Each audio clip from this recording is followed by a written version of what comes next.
제가 나누는 건 아니지만 이 세상의 많은 사람들은 종교를 두 가지로 나눕니다.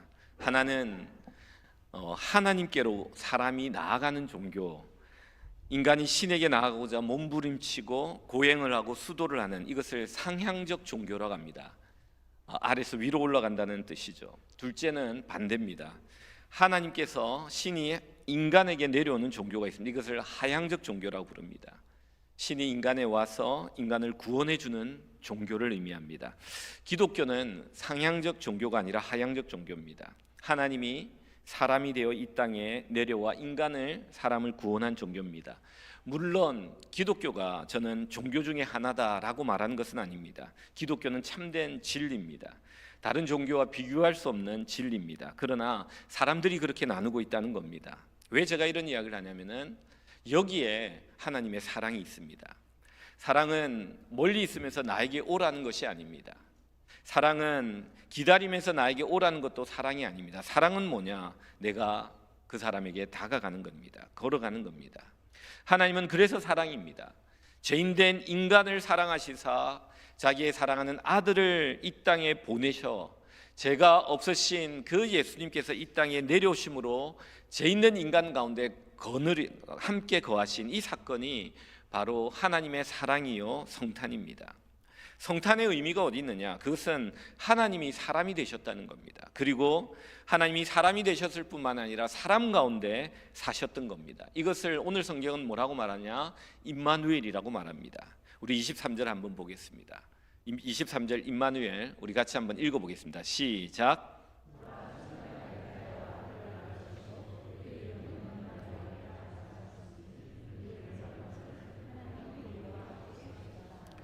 성탄절은 뭐냐? 임마누엘입니다. 하나님이 우리에게 내려오신 사건입니다. 하나님이 죄인된 우리와 함께 하신 사건입니다.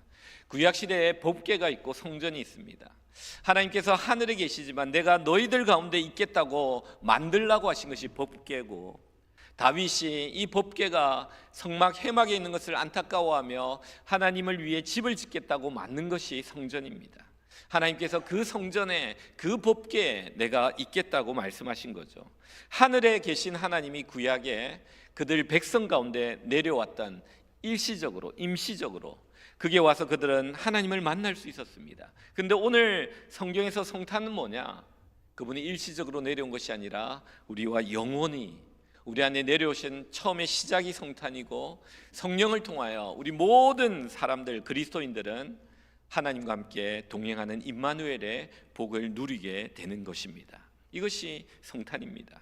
그런데 이 성탄을 가능하게 하신 일이 있습니다. 첫 번째는 하나님이 계획하셨고 내려오기로 사랑으로 내려오려고 계획하셨던 주권적인 하나님의 역사가 있고, 두 번째는 뭐냐? 이 땅에서 이 하나님의 성탄을 가능케 쓰임받았던 두 사람이 있었다는 겁니다. 그 사람이 누구냐? 바로 마리아와 요셉입니다. 하나님은 이 땅에 내려오시기 위해서 사람과 다른 방법으로 내려오셔야 됐습니다. 그것이 바로 동정녀 탄생이었습니다. 이 동정녀 탄생을 위해 마리아가 필요했고, 마리아만 필요한 것이 아니라 한 사람이 더 필요했는데, 잉태한 처녀 마리아와 그 아이를 지키고 보호하고 후원해 줄 바로 그의 정혼한 요셉이 필요했던 겁니다. 오늘 우리는 요셉을 읽어보고 요셉에 대해서 생각해 보고자 하는데, 사실 성경은 요셉에 대해서 많이 기록해 있지 않습니다. 그리고 예수님의 아버지 요셉에 대한 설교도 사람들이 많이 하진 않습니다. 오늘 우리는 성탄절을 맞이하여 이 시대에 성탄이 있게 했던 그 조력자, 숨은 조력자, 그 성탄을 가능케 한 하나님이 사용한 요셉을 살펴보면서 오늘 이 시대에 우리에게 주시는 하나님의 음성을 듣고자 합니다. 먼저 첫 번째입니다. 하나님은 어떻게 이 요셉을 사용하셨는가? 과연 그는 어떠한 사람이었는가? 첫 번째는 그는 남의 사정을 깊이 생각하는 사람이었다는 겁니다. 그는 급하게 행동하는 사람이 아닙니다. 깊이 생각하고 행동했던 사람입니다. 그는 사람의 생명을 귀히 여겼던 사람입니다. 하나님은 이런 사람들을 사용하신다는 것을 여러분 아셔야 됩니다. 19절을 한번 보겠습니다. 남편 요셉을 어떻게 묘사하는지 우리 같이 한번 읽겠습니다. 시작. 그의 남편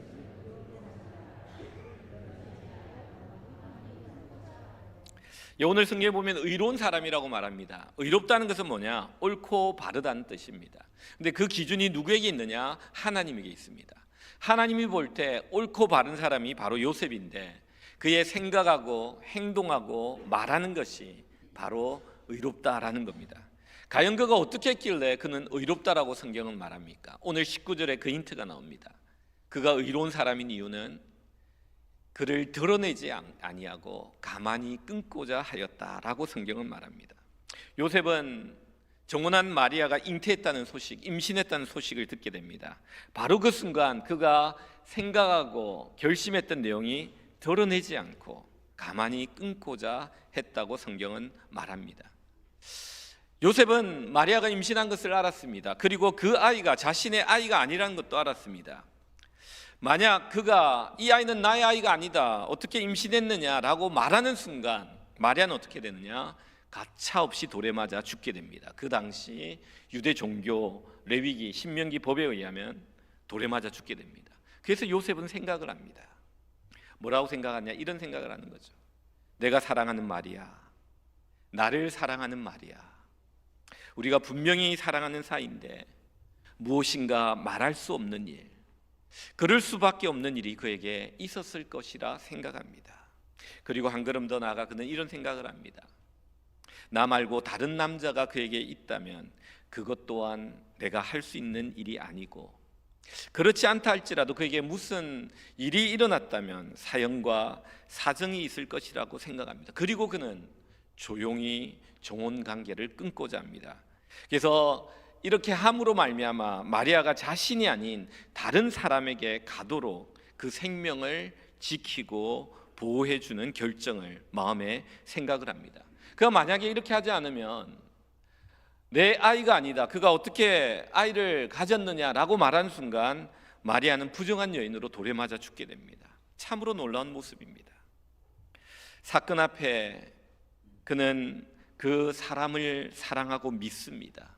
그리고 사정이 있을 것이라고 생각합니다. 이 헤아림, 이런 헤아림을 가진 사람이 성경은 말합니다. 의로운 자다라고 말합니다. 내가 사랑했던, 내가 믿었던, 내가 관계를 맺었던 그 사람에게 전혀 기대치 않은 일들이 일어났을 때, 그 사람의 마음을 이해해주고 사정이 있었을 것이다라고 생각하는 이 마음이 바로 의로운 사람의 모습이라는 겁니다. 여러분, 논어에 보면요 이런 이야기가 있습니다. 군자의 9가지 덕목. 그 9가지 덕목이 보면요 별거 아니에요. 볼 때는 보는 것을 생각하고, 들을 때는 들을 것을 생각하고, 항상 내 얼굴빛이 어떤지를 생각하고, 내 자세가 공손한지를 돌아보고, 뭐 이런 것들입니다. 말을 할 때 신중하게 충실히, 일을 할 때 신중하게 하고, 뭐 이런 것들인데요, 여기에 참 중요한 덕목이 뒤에 3가지가 나와요. 그 3가지, 군자의 덕목 뒤에 3가지가 뭐냐면 9가지 중에 의심할 때 물어보았는지를 생각하고, 여러분 의심할 때 내가 이 의심에 대는 궁금증을 물어보고 해결했느냐, 그리고 판단해야 되는데 그렇지 않고 묻지도 않고 급하게 정죄하고 급하게 말하고 급하게 행동하는 사람은 군자가 아니라는 겁니다. 분이 날 때 화로 어려움이, 내가 하를 발할 때 이 일로 인하여 어려움이 있지 않을까라고 생각하는 사람이 군자라는 거예요. 이득이 있을 때 의리를 먼저 생각한 사람이 군자랍니다. 이게 논어에서 이야기하는 건데요, 저는 이 7번째, 의심할 때 물어보았는가를 생각하고, 이게 오늘 말씀과 연결됩니다. 여러분, 생각이 중요합니다. 생각 없이 한 일은 항상 사고가 된다는 것을 아셔야 돼요. 좀 더만 깊게 생각했다면 달라지는데, 하나님의 뜻을 한 번 더 생각하기만 하면 경거망동하거나 불신앙적인 행동, 후회할 만한 행동을 하지 않는데, 우리는 너무 급하게 생각 없이 행동할 때 문제가 많이 일어난다는 겁니다. 제가 목회를 하면서 감동을 받는 사람들이 있습니다. 그런 사람, 바로 이런 사람들을 만날 때예요. 어떤 일들이 일어납니다. 오해할 만한 일들이 발생합니다. 그때 이렇게 말하는 사람들이 계세요. 그 사람이 그렇게 했다면 그럴 이유와 사정이 있었겠죠 라고 말하는 사람이 있어요. 저는 그런 사람을 보면은 정말 마음이 넓고 군자와 같고 의인과도 같은 사람이라고 확신합니다. 덕이 있는 사람이에요. 그 사람을 사랑하고 믿고 사정과 사연이 있을 것이라는 이 넓은 마음, 예수님도 우리에게 이렇게 말합니다. 너희는 비판하는 자가 되지 말라, 헤아리는 자가 되라고 말합니다. 너희가 비판하면 너희는 그 비판을 받게 될 것이고 너희가 헤아리는 자가 되면 너도 헤아림을 받는 자가 될 것이다 라고 말씀합니다. 정말 여러분 조심해야 될 것은요, 급한 행동입니다. 생각 없는 급한 행동입니다. 한 번만 더 생각하면 되는데, 한 번만 더 참으면 되는데, 한 번만 더 겸손히 한 계단만 내려오면 되는데, 그렇게 하지 못함으로 말미암아 평생 후회할 행동을 하는 경우가 얼마나 많은지 모릅니다. 요셉은요 참 의로운 사람입니다. 그는 이 마리아의 이 배신 앞에서 정말 가슴 아파하면서 정말 급하게 어떤 말도 행동도 하지 않고 조용히 드러내지 않고 자기를 관계를 끊으며 그 마리아의 생명을 살리는 모습을 우리에게 보여주고 있는 겁니다. 성경에 보면은 노아가 실수를 합니다. 여러분, 노아가 홍수 심판 후에 포도 농사를 지었는데 포도 농사가 잘 됩니다.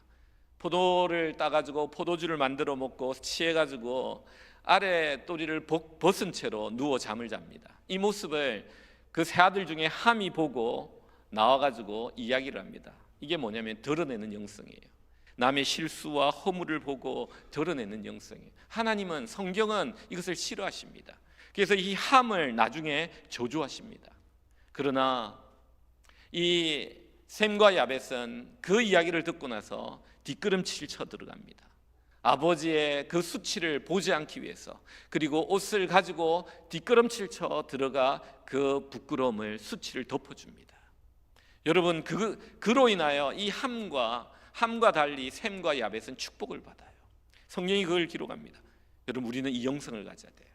남의 실수와 남의 작은 허물을 볼 때 드러내는 영성이 아니라 덮는 영성을 가져야 됩니다. 그럴 때 하나님이 사랑하시고 축복하시는 겁니다. 여러분, 무조건 덮으라는 거 아닙니다. 하나님의 공의의 입장에서 세상의 법과 기준에 맞춰서 덮지 말아야 될 것, 공의와 정의를 실현해야 될 것은 분별해야 됩니다. 그러나 우리가 살아가는 삶 속에 형제 자매들의 작은 실수, 그 허물들을 덮어줄 수 있는, 사랑은 허다한 허물을 덮는다는 말씀처럼 우리가 그런 자가 될 때에 하나님의 쓰임받는 일꾼이, 사람이 될 수 있다는 것을 여러분 기억하십시오. 첫 번째, 요셉은 의로운 자였습니다. 깊이 생각하고 행동합니다. 다른 사람의 사정과 그 사람의 사연이 있을 것이라고 헤아리는 마음을 가졌습니다. 이런 사람이 오늘 요셉이었다는 것을 기억하십시오. 두 번째는 뭐냐? 우리가 일을 할 때 열심이 아닌 영감으로 일하는 법을 배워야 합니다. 많은 사람들은 열심히만 하면 된다고 하는데 아닙니다. 영감을 가지고 일해야 됩니다. 제일 힘든, 군대에서 힘든 게 뭐냐면요, 일을 열심히 하는데 잘못하는 사람이 있으면요, 그건 너무 힘들어요.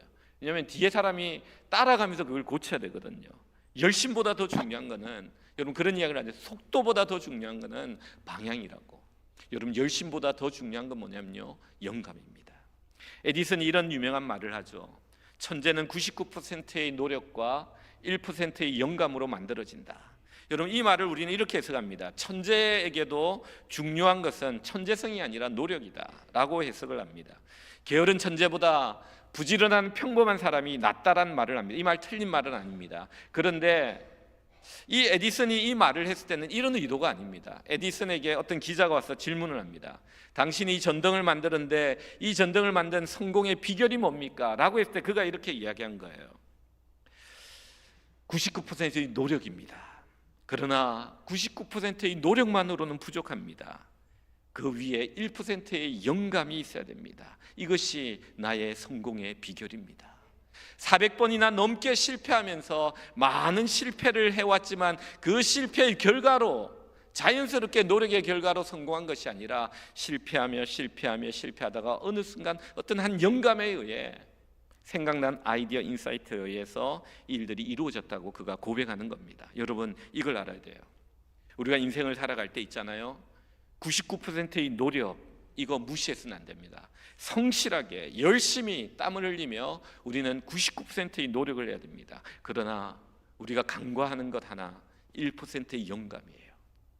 여러분, 1%의 영감은 뭐냐면은 99%의 노력 위에 세워져야 될, 정말 그것보다도 더 중요한 하나님이 우리에게 계시하는 말씀과 감동이라는 사실을 우리는 알아야 합니다. 내가 주를 위해 하나님의 말씀대로 열심히 성실하게 살아가는 것 굉장히 중요합니다.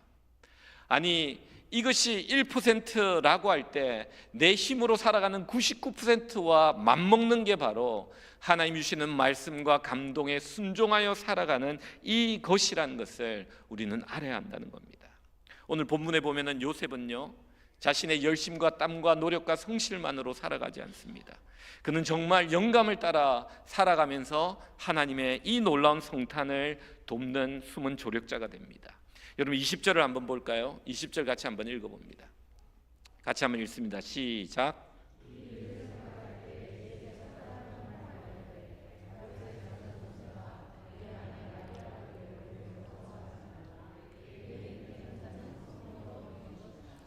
예, 여기 보면은 이 일을 생각할 때, 이 일이란 건 뭡니까? 마리아가 임신하고 잉태하고 내가 그를 조용히 끊고자 하는 계획입니다. 감정입니다. 얼마나 그 마음에 아픔이 있을까요? 배신감과, 그러나 그걸 누르고 또 그 영혼을 사랑하는 마음으로, 넓은 마음으로 조용히 끊고자 하는 이 일들을 생각할 때 주의 사자가 현몽하여 그에게 이릅니다. 하나님께서 천사를 보내고 사자를 보내어 그 꿈에 이 일들이 어떻게 된 것인지를 가르쳐 주었다는 겁니다. 요셉아, 아내 마리아 데려오기를 무서워 말라. 이는 성령으로 잉태된 것이다 라고 말해주고 있는 겁니다. 그리고 21절부터 23절까지 쭉 설명을 합니다. 천사가 이 꿈에 나타났던 이 요셉에게, 마리아에게 일어난 일들을 쭉 선지자의 이야기를 하면서 설명을 쭉 합니다. 그리고 나서 그의 반응을 봅니다. 24절 반응 우리 같이 한번 볼까요? 같이 한번 읽겠습니다. 시작.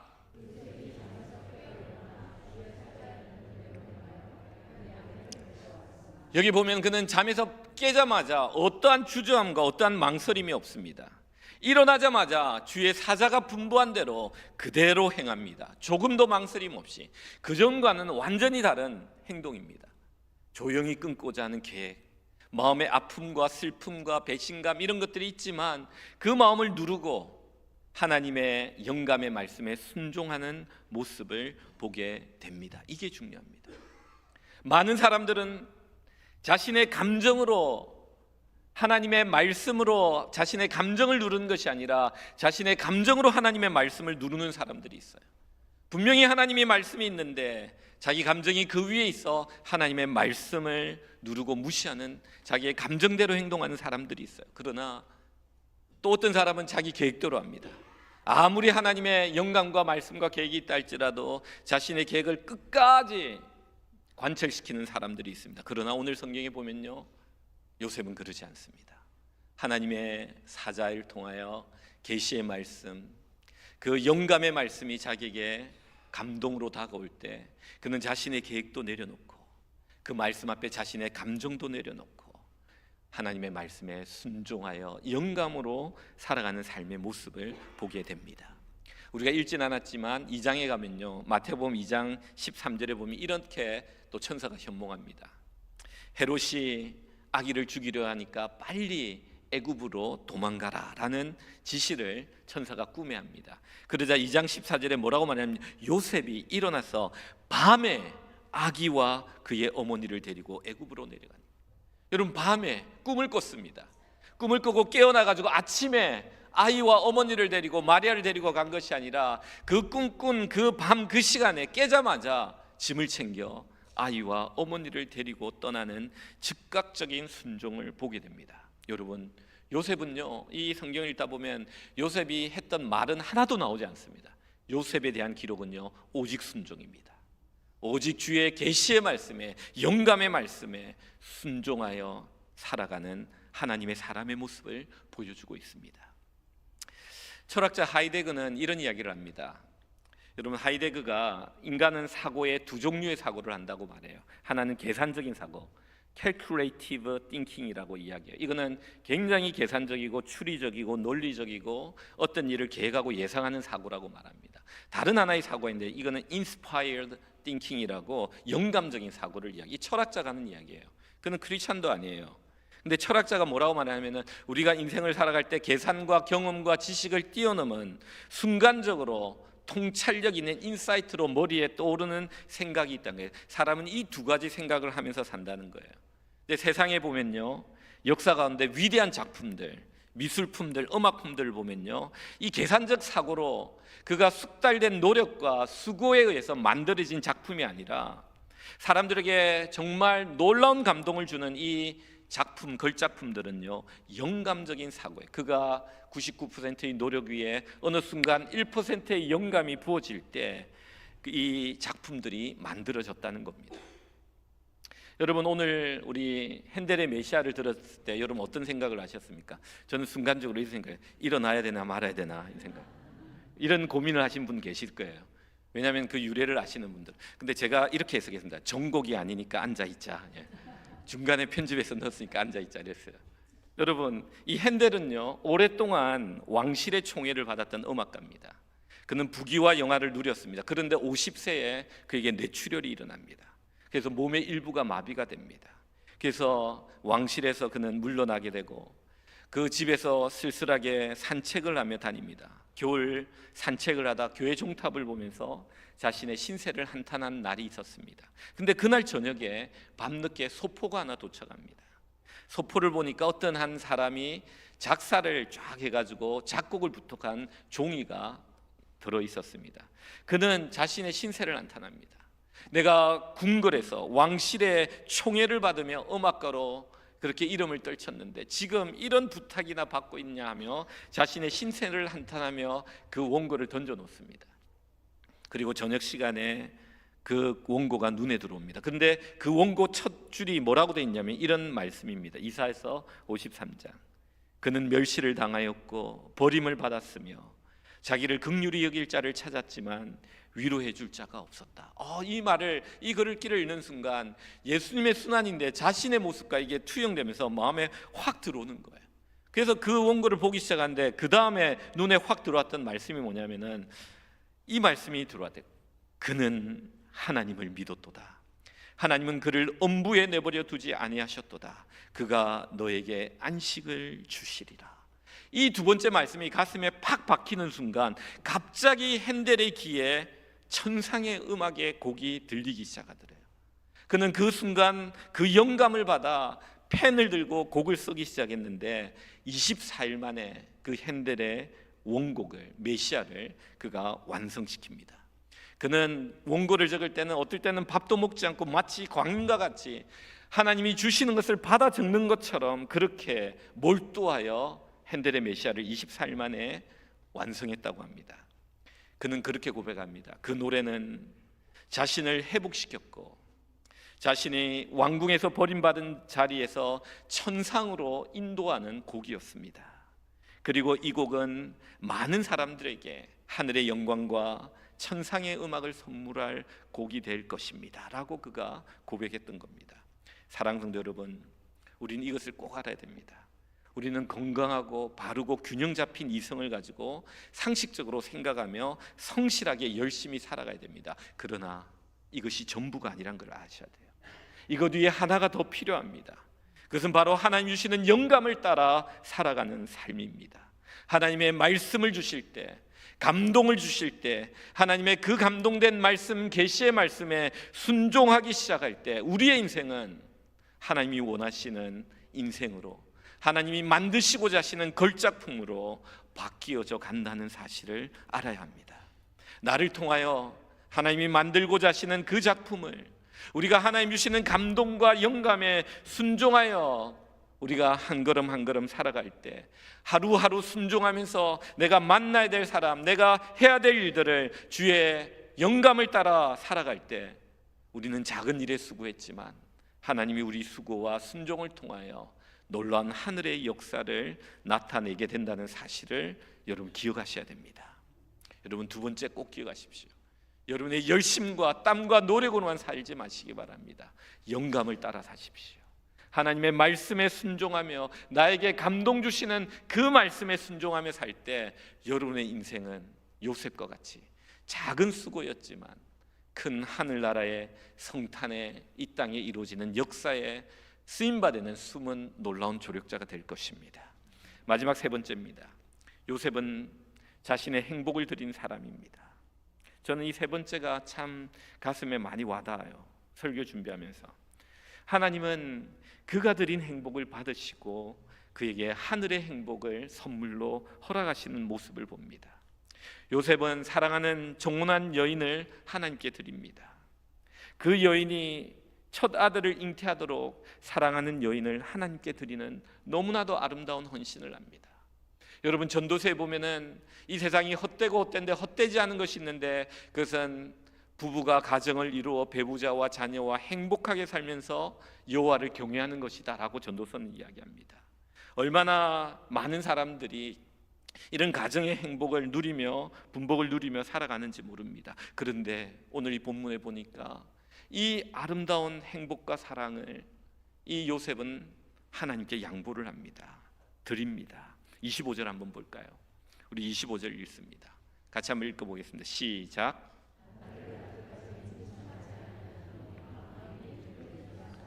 여러분, 결혼하여 신혼을 이루는 기쁨과 행복을 이 땅에서 누리는 가장 큰 기쁨과 행복 중에 하나라고 사람들은 말합니다. 그러나 요셉은 자신이 누려야 될 그 최고의 행복의 순간을 주님께 드립니다.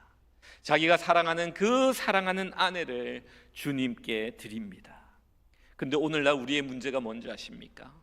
오늘날 우리들은 자신의 행복을 주님께 잘 드리지 못해요. 아니, 반대로 나의 행복을 위해 주님을 내려놓는 일들이 더 많다는 겁니다. 요셉은 그러지 않았습니다. 요셉의 헌신의 결과가 무엇인지 아십니까? 요셉은 이 땅에서 가장 행복한 사람이 됩니다. 자신의 가장 행복한 순간을 하나님께 드렸는데 하나님이 그를 인생에서 가장 행복한 사람으로 만드신다는 거예요. 왜 그런지 아십니까? 여러분, 한번 생각해 보십시오. 상상해 보십시오. 인류의 구원자 예수 그리스도를 양육하는 기쁨을 이 요셉이 누리게 됩니다. 어린 아기 예수 그리스도에게 말을 가르칩니다. 걸음을 가르칩니다. 그를 잠잘 때까지 품에 안고 있습니다. 이 세상 어느 누구보다도 친밀한 시간을 우리 아기 예수 주님과 함께 보냅니다. 얼마나 큰 행복입니까? 여러분, 지금 연말이라 가지고 가족들이 막 오고 그 친구들이 방문하고 있지 않습니까? 저희 첫째 딸도 지난주 토요일 날 저희 집을 방문했습니다. 이제 한 일주일이 됐는데 손자를 데리고 왔습니다. 2돌 된 손자인데요. 애틀란타에서 화상 통화만 이렇게 쭉 하다가 아이가 온다고 하니까 얼마나 좋던지요. 여러분, 아는 분만 알 것입니다. 오기 전 하루 전날 밤에 있잖아요. 잠이 안 올 정도로 좋더라고요. 이 화상 통화만 하다가 이 아이가 온다 그러니까 잠이 안 오더라고요. 손자가 오니까 얼마나 귀엽고 좋은지요. 정말 같이 놀아주고 싶고요. 그런데 제가 깨달은 게 있어요. 지난주 토요일 날 도착했는데요. 토요일 날 도착했을 때 제가 설교 준비를 빨리 하고 한 4시쯤 도착하니까 그 다음 좀 많이 놀아줘야 했는데 설교 준비가 막 일이 많다 보니까 늦어졌어요. 설교 준비가 안 됐는데 아이가 도착한 거예요. 제 갈등이 뭔지 아십니까? 놀아주고도 싶고 설교 준비도 해야 되고 지난주 토요일 날 너무 힘들었어요. 그래서 제가 어떻게 했냐면요, 애 잘 때까지 놀아주자 해가지고 애 자는 8시까지 막 놀아주고 나서 애 자고 나서 그 다음에 설교 준비를 했습니다. 그 다음날 제가 주일날 몇 분 장로님들, 손자를 두신 장로님께 이렇게 기속말로 다가가서 이야기했어요. 장로님, 손자를 가지는 기쁨을 제가 조금 알겠습니다. 그분들이 너무 기뻐하고 손자를 사랑하는 모습을 봤거든요. 여러분, 한번 생각해 봅시다. 나의 육신의 손주도 이렇게 이쁘고 귀엽고 사랑스러운데 인류의 구원자 예수 그리스도가 바로 나의 아들이다. 내 품 안에 있다고 생각해 보시기 바랍니다. 얼마나 영광스럽고 얼마나 행복한 삶이었을까요? 요셉은 자신의 사랑하는 마리아 아내를 하나님께 드립니다. 그리고 그 자신이 누려야 될 그 행복의 시간도 하나님께 드립니다. 자신의 아이가 아니지만 하나님 주신 그 아이를 양육하며 그 첫 아이를 양육하며 보내는데 하나님은 그 아름다운 헌신을 한 이 요셉에게 이 세상에서 그 누구도 누릴 수 없는 우리 주 예수 그리스도를 양육하는 행복과 기쁨을 허락하신 겁니다. 하나님은 이런 분이십니다. 여러분의 행복을, 여러분의 사랑을 하나님께 드릴 때 하나님은 그 사랑과 그 행복에 말할 수 없는 신비한 하늘의 기쁨과 하늘의 행복으로 덮어주시고 보답하고 보상하시는 분이란 것을 오늘 이 성경은 우리에게 말씀하고 있는 겁니다. 여러분, 우리는 이렇게 살아야 합니다. 나의 사랑, 나의 행복을 손에 쥐고 사는 것이 아니라 주님이 필요하다 하실 때 나의 사랑도 나의 행복도 주님을 위해 드릴 수 있는 이러한 요셉이 되어야 할 것입니다. 말씀을 맺습니다. 오늘 성탄 감사 예배를 맞아서 제목이 요셉이라 좀 생뚱맞다라고 생각할 수도 있을 겁니다. 성탄절에는 예수님이 주인공이 되어야 되는데 왜 요셉 설교냐라고 생각하실 수도 있습니다. 그러나 우리가 알아야 될 것, 제가 강조하고 싶은 것은 뭐냐? 요셉이 있었기에 성탄이 있었다는 사실을 기억하시기 바랍니다. 동일한 원리입니다. 우리가 이 땅에서 요셉이 되어야 됩니다. 그래야만 나를 통하여 성탄의 역사가 내가 아는 사람들에게 일어날 수 있다는 사실을 여러분 기억하십시오. 우리가 이 시대의 요셉이 되어야 됩니다. 의로운 자가 되어야 됩니다.